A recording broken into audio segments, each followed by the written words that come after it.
पूरी कंट्रोवर्सी में एक और नया शख्स जुड़ चुका है। सीधा सीधा जो जगत दीदी के सामने टक्कर ले रहा है, जगत दीदी से लड़ाई कर रहा है, जगत दीदी को जवाब दे रहा है, जिसको समय समय पे राज परिवार का पीआर भी बोला जाता है, क्योंकि पूरी कंट्रोवर्सी में उन्होंने राज परिवार का साथ दिया था। लेकिन अब वो भिड़ गई हैं डायरेक्ट जगत दीदी से।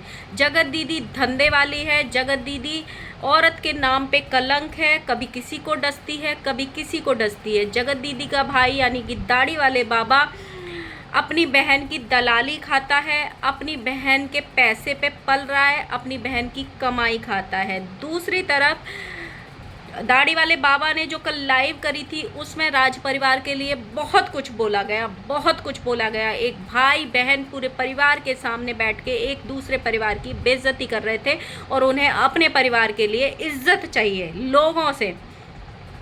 जगत भाभी के लिए बोला गया, जगत भाभी दारू पीती है, इसलिए बच्चे नहीं हो रहे हैं, क्योंकि पति पत्नी में प्यार नहीं है। अगर पति प्यार करता तो बच्चे हो जाते। मतलब इस तरीके की छोटी मानसिकता वाले लोग पता नहीं कहाँ से आते हैं। जब खुद पे बात आती है तो इतने नीचे स्तर तक गिर जाते हैं कि अपने मुंह की गंदी जबान तक नहीं देते। थूकने का बहुत शौक है दाढ़ी वाले बाबा को, तो थोड़ा कभी अपने मुंह पर भी थूकना और अपनी बहन के कुकर्म कांडों पे भी थूकना। So hello guys, Radhe Radhe, जय श्री कृष्णा। स्वागत है एक और नए वीडियो में। आई होप सब अच्छे होंगे, स्वस्थ होंगे, मस्त होंगे, और जहाँ भी होंगे तंदुरुस्त होंगे। अगर आपको मेरी वीडियो अच्छी लगती है तो प्लीज़ गाइज लाइक करना वीडियो को, और जिन्होंने अभी तक सब्सक्राइब नहीं किया हुआ है सब्सक्राइब भी कर लेना। और जिन लोगों को भी मेरी वीडियो पसंद आए, पूरा वीडियो देखने के बाद वीडियो पे कमेंट ज़रूर छोड़ना। तो इस पूरी कंट्रोवर्सी जो भी चल रही है, 3 लोग आपस में भिड़ रहे थे, जगत दीदी का भाई, महल साहब, और ऊपर से राज परिवार। इनकी ही ये कंट्रोवर्सी स्टार्टिंग से चली आ रही। लेकिन अब डायरेक्ट इसमें नाम जुड़ गया है समाज सेविका का, जो कि जगत दीदी ने कल उन पे इल्ज़ाम लगाए थे कि वो पहले उनके पास गई थी और उनसे पैसे मांगे थे। जब उन्होंने पैसे नहीं दिए उनको, तो वो राज परिवार से जा मिली। अब वो पैसे लेके काम करती हैं या नहीं करती हैं वो भगवान जाने, लेकिन इस टाइम वो राज परिवार का ही साथ देती हैं। पिछली कंट्रोवर्सी में भी तब से उन्हीं के साथ जुड़ी हुई हैं। हालांकि एक बार जगत भैया ने उनको बहुत बुरा भला बुरा भी कहा था, बहुत औकात भी याद दिलाई थी उनको, लेकिन फिर भी वो हिली नहीं, डिगी नहीं, और हमेशा से राज परिवार के साथ खड़ी हैं, खासकर जगत भाभी के साथ।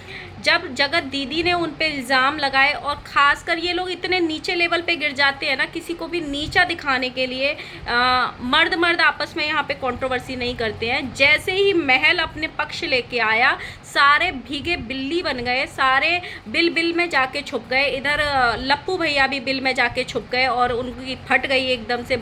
ये बोल दिया कि मैं किसी को भी ये नहीं बोलता हूँ कि कोई मेरी बिना परमिशन के रिकॉर्डिंग लगाए। उधर से दाढ़ी वाले बाबा के भी तेवर बदल गए एकदम से। जो परसों तक महल पे दहाड़ रहे थे, जैसे ही उन्होंने रिकॉर्डिंग लगाई तुरंत से तेवर बदल गए। महल ने हर बार ये कहा था कि मैं किसी औरत की इज्जत की खातिर चुप हूँ, मैं किसी बच्चे के फ्यूचर के खातिर चुप हूँ, नहीं तो मेरे पास ऐसी ऐसी चीज़ें हैं जो मैं अपने आप को एकदम इनोसेंट प्रूव कर सकता हूँ। और यही हुआ, पूरी ऑडियंस उनके साथ खड़ी हो गई, और वो बचते निकलते दिखे, और ये दोनों के चेहरे की हवाइयाँ उड़ गई जैसे ही उन्होंने रिकॉर्डिंग्स डाली। जैसे ही जगत दीदी और जगत दीदी के भाई ने समाज सेविका पे प्रहार किया। एक तो इनका ये बड़ा गंदा है कि जब ये नीचे जाते हैं तो औरत के करैक्टर पे जाते हैं। अब उन्होंने एक चीज़ छोड़ दी, मथुरा वृंदावन वाला कांड। समाज सेविका के लिए मथुरा वृंदावन वाला कांड। या तो तुम मुँह से अपनी गंदगी हगो मत, पहले तुम अपने चीज़ें देखो कि तुम क्या करके आए हो, तुम्हारी बहन ने तुम्हारे ऊपर क्या कलंक लगाया है और आज भी लगा रही है, और तुम किसी और औरत की इज्जत उछालने से बाज नहीं आ रहे हो, और तुमको इस ऑडियंस से इज्जत चाहिए वापस में पहले वाली। ठीक है, तो तुम भी अपनी जबान पे लगाम रखो। तुम्हारी इज्जत उछल रही है तो इसका मतलब ये नहीं होता है कि जब आपका दिन खराब हो तो आप पूरे समाज में गंदगी फैलाओ और पूरे समाज के सारे औरतों के ऊपर इज्जत पे जाओ। कुछ नहीं जाता है तो सबसे अच्छा ऑप्शन होता है औरत की इज्जत पे वार करो, औरत के चरित्र पे वार करो। सेम पहले भी एक बार हुआ था जिसके कारण इनकी समाज सेविका की और जो बाइटी वाली बुआ जी हैं उनकी लड़ाई हुई थी, जिसमें समाज सेविका ने सुसाइड करने की भी कोशिश करी थी। वो मैटर वहीं शांत हो गया। अब इन्होंने भी ऐसा ही कुछ छोड़ा है। और ये जो मथुरा वृंदावन वाला मैटर है वो बाईटी वाली बुआ जी ने भी छेड़ा था, जिसके कारण ये सब हुआ था। अब वो दहाड़ने आई हैं, समाज सेविका डायरेक्ट भिड़ गई हैं। अब वो बोल रही हैं कि मैं तेरे काले चिट्ठे खोलूंगी, औरत के नाम पे तो तू कलंक है, लोगों का पैसा खाती है, कभी इस घर को डसती है, कभी इस घर को ढसती है, मैं तेरे जैसी धंधे वाली नहीं हूँ। और उनके भाई को बोला कि मैं, तेरा भाई दलाली खाता है अपनी बहन के पैसे पर पल रहा है, इसलिए बहन का जो फेवर ले रहा है। पर ये कहीं ना कहीं इसलिए भी मतलब ये है कि अपनी बहन को चुप नहीं कराना है, अपनी गलतियां नहीं देखनी है कि क्या हुआ था, क्यों हुआ था। तुम कितना ही टाइम निकल जाए तुमको उस चीज़ के लिए सुनना पड़ेगा, तुमको चुप रहना पड़ेगा। तुम जितना बोलोगे तुम्हारे उतने ज़्यादा कांड सामने आएंगे, तुमको उतनी ज़्यादा बेइज्जती झेलनी पड़ेगी, तुम्हारा उतना ज़्यादा चरित्र का हनन होगा। तो ये तुम्हारे पास, तुम अगर दूध के धुले हुए होते, तुमने कांड नहीं किया होता, तब इतना तुमको एटीट्यूड दिखाने का अधिकार था। रात को जगत भाई ये दाढ़ी वाले बाबा लाइव कर रहे थे, जिसमें थूक रहे। इनको ना एक तो थूकने का बड़ा शौक है दाढ़ी वाले बाबा को। कल परसों रिएक्शन वालों पे भी थूक रहे थे। तो ये थोड़ा सा थूक, अपनी बहन पे भी थूकना कभी, और थोड़ा सा उससे ज़्यादा अपने ऊपर थूकना, क्योंकि तुमको इतनी सी भी शर्म नहीं है। ना अपनी बहन के कांड दिखते हैं, ना कुछ और चीज़ें दिखती हैं। ये इंसान इतना मैनिपुलेट करता है। परसों बोल रहा था महल साहब का जवाब देते हुए कि महल जी जब रिंग का वो लेने आए थे तो उस टाइम महल जी ने मुझसे पूछा था कि ये क्या मैटर चल रहा है सोशल मीडिया पे, तो मैंने ये कह दिया था कि मैंने सब कुछ सॉल्व कर दिया है, अब मतलब फ़ोन वोन मैंने सब बंद कर दिए। उस टाइम तक मैं फ़ोन वोन सब बंद कर चुका था, मतलब जगत दीदी के और जगत भैया के। और याद करो वो दिन जब ये पहले दिन लाइव आया था, जब पूरा ओपनली जगत भैया ने वो लाइव कर दी थी, उसके बाद हॉस्पिटल के बाहर से, उस दिन ये इंसान ने ये बोला था कि मुझे कल ही पता चला है इस मैटर का। तो भाई तू कितना सच्चा है, तुझे कल पता चला था या उस दिन पता चला था? अगर तुझे पहले नहीं पता था, उसी दिन पता चला था जिस दिन लाइव आया था तू, तो तूने सगाई में क्यों नहीं आने दिया था जगत भैया को? और जब तुझे पहले पता था तो तूने सुमित महल को क्यों धोखे में रखा? ले, कम से कम उस इंसान से तो तुम सच्चाई के साथ खड़े होते, उस इंसान से तो सच बोलते, जो इंसान तुम्हारी बेटी का, तुम्हारी बहन का हाथ थामने जा रहा था। उस इंसान से तो सच बोलते। क्या पता आज ये स्थिति पैदा ही नहीं होती अगर तुमने और तुम्हारे परिवार ने और तुम्हारी बहन ने उस इंसान को धोखे में नहीं रखा होता। क्या पता वो इंसान आज भी तुम्हारी बहन के साथ खड़ा होता, लेकिन तुमने उस इंसान को भी ठगा, उसको भी धोखे में रखा। अपनी चालाकियाँ ना उतनी दिखानी चाहिए जहाँ तक दिखा सको। लिमिट से ज़्यादा चालाकियाँ करोगे ना, रिश्ते में ऐसे ही गालियाँ खानी पड़ती हैं। और तुमको तो अपनों की नहीं, पूरी दुनिया की गालियाँ खानी पड़ रही हैं। ये स्थिति पैदा हो गई है। दूसरी तरफ जो लाइव चल रही थी दाढ़ी वाले बाबा की, इनको अपने कांड नहीं दिख रहे, अब इनको शेर बनना है। ये महल से नहीं लड़ पाए, महल के 2 ऑडियो ने, 2 रिकॉर्डिंग्स ने इनको इतना हिला डाला दोनों को।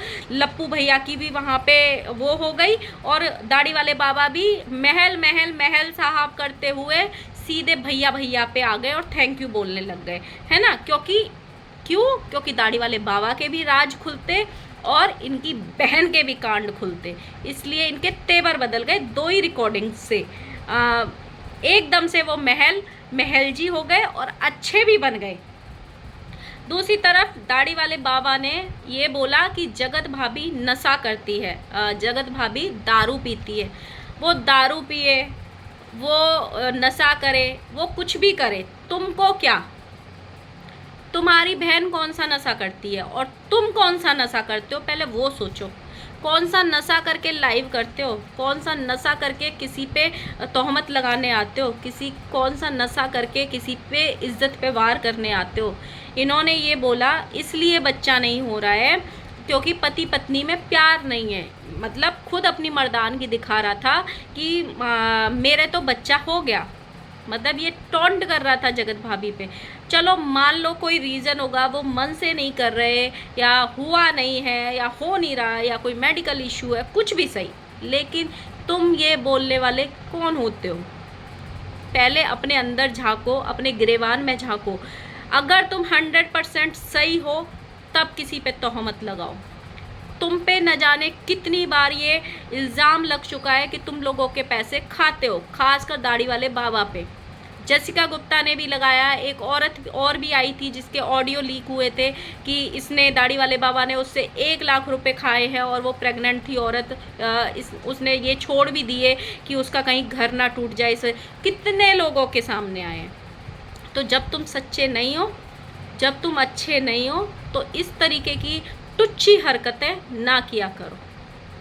तुमको कोई अधिकार नहीं है किसी औरत पे और किसी आदमी की मर्दानगी पे, या फिर मतलब एक मर्दानगी सिर्फ बच्चे पैदा करने की नहीं होती है। मैं इस बात पे पहले भी बोली थी एक बार, लेकिन जिस तरह से इस दाढ़ी वाले बाबा ने अपने बच्चे को बोला कि मेरे तो बच्चा हो गया, मैं कर सकता था, मैं पति पत्नी, जिसकी पत्नी प्यार करती है उनको हो जाते हैं, इस तरीके के जो शब्द थे ना वो बहुत वाहियात थे, बहुत ज़्यादा वाहियात थे और नीचे सोच वाले थे, नीची सोच वाले थे।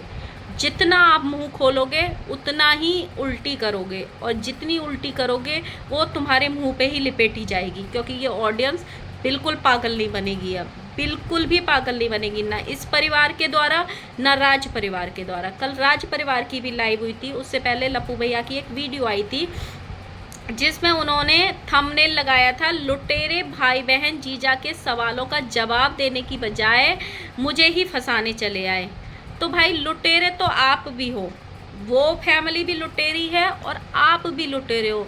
आपने अगर लूटे हैं ना तो अपनी ऑडियंस के इमोशंस के साथ लुटेरापन किया है, आपने अपनी ऑडियंस के साथ खिलवाड़ किया है, अपनी ऑडियंस को लूटा है, अपने घर वालों को लूटा है, उनको धोखे में रखा है, जिन लोगों से रिश्ते बनाए उन सबको लूटा है। इन दोनों परिवारों ने, कोई भी बिना लुटेरा नहीं है, ये दोनों ही लुटेरे हैं। तो जगत भैया आप भी लुटेरों से कम नहीं हो, आप भी लुटेरे ही हो, क्योंकि आपने अपनी ऑडियंस को बहुत लूटा है और अभी भी लूट ही रहे हो।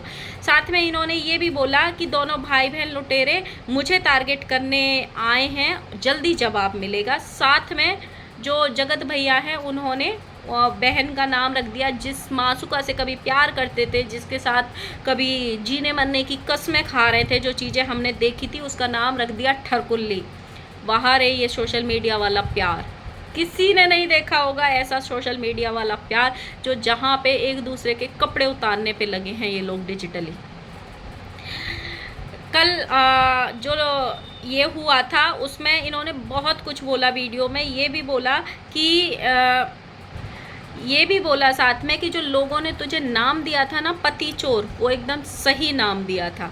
मतलब कल तक जो जिसका खुद पति बनने को तैयार था, आज वो उसको बोल रहा है कि हाँ लोगों ने तुझे पति चोर सही नाम दिया था। ये मतलब इन लोगों का कितना दो कौड़ी का प्यार था, आप ये देखो। आजकल 15-15 साल के बच्चे भी ऐसी हरकतें नहीं करते होंगे जैसे ये लोग कर रहे हैं, वो भी भरे समाज में, भरे सोशल मीडिया पे। साथ में उन्होंने देखो परसों इन्होंने ये बोला था एक वीडियो में, मेरे पास कुछ नहीं है, मेरे पास डिलीट हो गया है सब कुछ, मैं रखा नहीं हूँ, ये सब बोला था। लेकिन कल बोला कि डालो, ये महल के लिए बोला था, डालो रिकॉर्डिंग्स डालो, फिर मैं भी दही जमा के नहीं बैठूंगा, मैं भी डालूंगा। तो भाई कहाँ से आ गई अब रिकॉर्डिंग्स, कौन भेजने वाला है आपको? तो डिलीट हो गई थी। अब कौन सा भगवान आपके हाथ में सीडी दे गया, या कौन सा छप्पर पट गया जहाँ से आपकी सारी रिकॉर्डिंग्स वापस आ गई? तो ये इंसान ऑडियंस के साथ इतना विक्टिम कार्ड खेलने की कोशिश करता है। परसों कल ही बोल रहा था कि मेरे पास कुछ नहीं है, ताकि जनता के सामने ये अच्छा बन सके। और जब इसकी जनता ने इसको जूते मार दिए, थूथू कर दी, जनता ने इसको मतलब ये बोल दिया कि ये डर गया, तो इसको मजबूरी में लिखना पड़ा कि सुमित महल जाओ तुम रिकॉर्डिंग डाल दो। और उसके बाद साथ में ये वार्निंग भी दे दी कि अगर तू भी डालेगा तो मैं दही जमा के नहीं बैठा हूँ, फिर मैं भी डालूंगा। इतना नीच लेवल का आदमी है ये, मतलब बहुत मतलब माइंड गेम खेलते हैं ये इंसान एक मैसेज डिलीट नहीं करता होगा, रिकॉर्डिंग्स तो दूर की बात है। किसी ने सही बोला था कि ये इंसान अपने खुद के फ़ोटोज़ डिलीट कर देगा, अपनी फैमिली के फ़ोटोज़ डिलीट कर देगा, लेकिन किसी से की हुई रिकॉर्डिंग्स ये डिलीट नहीं करेगा। साथ में इसने ये हुआ, देखो परसों जगत दीदी रोई थी तो ये भगा चला आया, कहीं ना कहीं जगत दीदी को किनारा कर रहा था और महल को सारे इल्ज़ाम लगा रहा था। बट जैसे ही दाढ़ी वाले बाबा ने इसको लताड़ दिया तो तुरंत ही ये बदला लेने आ गया कि ठीक है, अगर तू मेरी बात नहीं मानेगी, तू मेरे फेवर की मतलब मुझे अच्छा नहीं बोलेगी तो मैं भी तेरा सगा नहीं हूँ, फिर मैं भी तुझे गालियाँ दूंगा, मैं भी तेरी इज्जत को तार तार करूँगा। अब इसने महल रिकॉर्डिंग डालने के साथ साथ महल को ना महल की जिम्मेदारियां भी याद दिलाई। महल तुम रिकॉर्डिंग डालो, जो होगा हम देख लेंगे, लेकिन सच्ची सच्ची रिकॉर्डिंग डालना। और मैं तो चाहता हूँ कि तुम इस चीज़ से बच जाओ। तुम्हारे ऊपर जिम्मेदारियां हैं, तुम्हारे पापा नहीं हैं, तुम बड़े भाई हो, तुम्हारी माँ है, तुम्हारी माँ अकेली है, तुमको उसका ख्याल रखना है। ये तुमको 3 महीने 4 महीने 6 महीने पहले याद नहीं आया था कि वो इंसान अकेला है, उसके घर में कमाने वाला कोई नहीं है और उसका एक छोटा भाई है, पूरे घर की इज्जत उनकी दांव पे लगा दी तुम सबने मिलके। पहले याद नहीं आया था? जब आज खुद की रिकॉर्डिंग लगाने की बारी आई तो उसकी जिम्मेदारियां याद आई, अपनी जिम्मेदारियां नहीं याद आई। तो कि तू भी किसी का बेटा है, तू भी किसी का भाई है, तूने भी किसी से राखी बंधवाई है, तू भी किसी का पति है, किसी की बेटी को ब्याह के लेके आया है। इन सब की जिम्मेदारियां तेरी खुद की हैं। तेरे बोलने से, यहाँ पे गंदगी करने से तेरे माँ बाप की इज्जत नीलाम होती है, तेरे भाई बहन को गालियाँ पड़ती हैं, तेरी बीवी की ट्रोलिंग होती है। ये चीज़ याद नहीं आती तुझे दूसरों को बोलने से पहले? और कल लाइव में बैठ के भी इस बंदे ने काफ़ी कुछ बोला है, काफ़ी कुछ बोला है। साथ में इसकी बहन ने भी बोला, माँ ने भी बोला और इसने भी बोला। जवाब हालांकि वो जवाब ही थे, लेकिन ये जवाब उस तरीके से देते हैं, गंदगी पे उतर आते हैं, सीधे फैमिली को मारने की बात करते हैं। तेरे फैमिली में कोई नहीं है, सारे मर गए क्या? तेरे फैमिली में कोई नहीं है, सारे मर गए क्या? जिनके अब मरे हैं ना पहलगाम में, उनको जाके पूछो क्या बीत रही है उन पे, जिनके मर जाते हैं। इसको एक तो दूसरे की जो औरत विडो हैं, इसको बहुत पड़ी है। ये खुद अपने मुंह से न जाने कितनी बार बोलता है, पति ले आओ, नया पति ले आओ। तुझे क्या, तुझे बनना है क्या सबका पति? तुझे क्यों पड़ी है कौन कैसे जिंदगी जी रहा है? तू अपनी बीवी को तो खुश कर ले। तुझे क्या, कोई शादी करे ना करे, कोई विधवा रहे या ना रहे, तुझे क्या, तुझे बनना है क्या सबका पति? पति ले आओ, पति ले आओ, पति ले आओ। ये गंदगी होती है इनके लिए, इसलिए ये गाली खाते हैं। सो गाइज, वीडियो हो रहा है बहुत ज़्यादा लंबा, करते हैं वीडियो को एंड, देखते हैं आज क्या ड्रामा होगा। और अगर वीडियो अच्छी लगे तो प्लीज़ गाइज लाइक करना, कमेंट करना और प्लीज़ सब्सक्राइब करना। Bye bye.